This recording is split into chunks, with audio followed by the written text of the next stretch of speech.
been heavily requested that I do a crash cart video, which I've been trying to do for some time now, but I was waiting on when I had time, when I had an open crash cart. So today I have a pediatric crash cart, not so much of an adult, but similar layout, and I think a lot of people are a little bit apprehensive when it comes to pediatric codes and all of that stuff. So we're going to go do a quick run through of the stuff that's in here, how to measure a baby.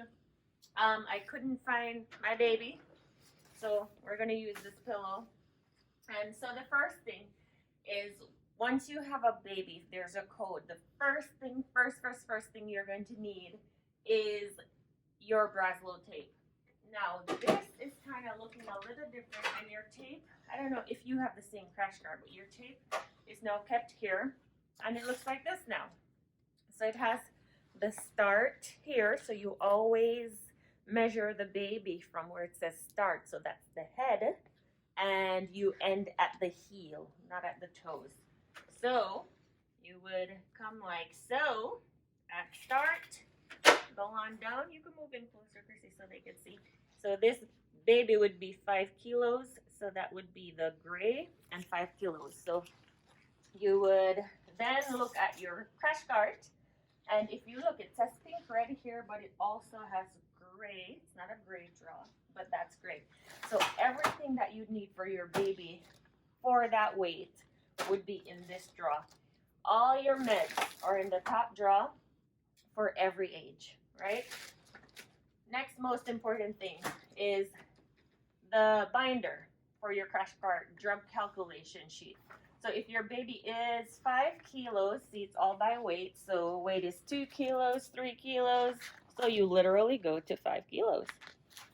So that's a 5 kilo baby, and that's what you'll use for calculating. So for example, if you need epinephrine, it tells you the dose. You're going to give 0.5 mLs, how often to repeat. If you need to shock, you're doing a defib or cardioversion, shows you how many joules. You're using 2 joules per kilo, which would be 10 joules. And we'll go over all of that. So everything is here. Okay. So med-wise, you could come on up and show the med drawer. A lot of people are terrified. So for example, this is your epi. Comes like this here. Yeah, yeah. So to activate it, you pop those.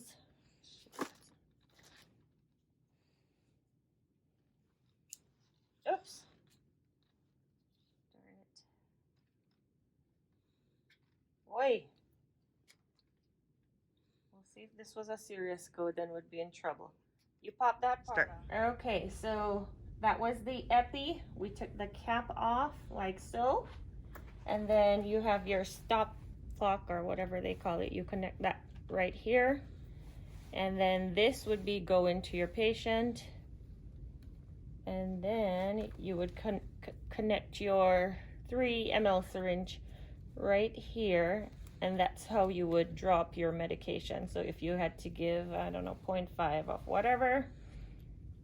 So your 0.5 would be there. Of course, you'd get the air out. Then you'd close this off to the medicine, and then you would push in and give your medication to the patient there. And that's pretty much how you just keep this connected, because if you're doing this 3 to 5 minutes, then you're going to be keeping, you know, you'll be doing that continuously. So let's put that back in. And that's for epi. And that's pretty much what you do for most of your drugs. You always want to have that there in a code situation. So we're actually doing some training on these carts, so we will keep everything together. All right, that's that. And then everything, all the other meds are here. Bicarb, whatever you need, lidocaine, adenosine. It's all here, and it's by weight. Okay. So in here, you have your blood pressure cuff. You have syringes. You have a lot of your stop locks. I call them stop cocks. This is for your IOs, if you need to do an IO.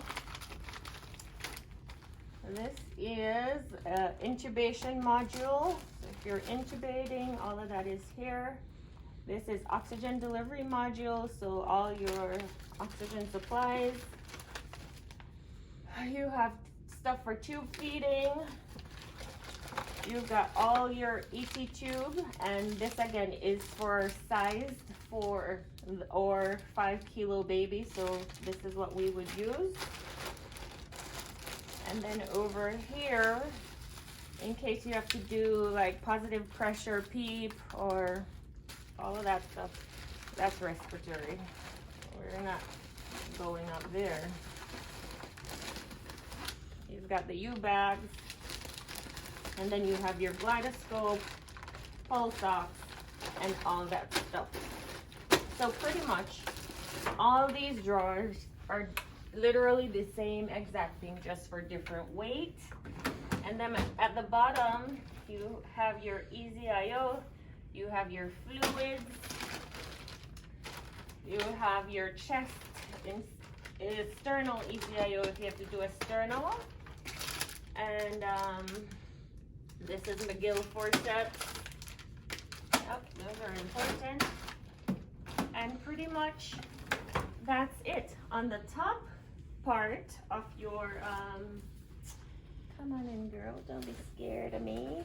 On the top part of your, so this is your defibrillator or whatever, your pacing, defibbing, whatever it is. So these are already connected to your pediatric electrodes.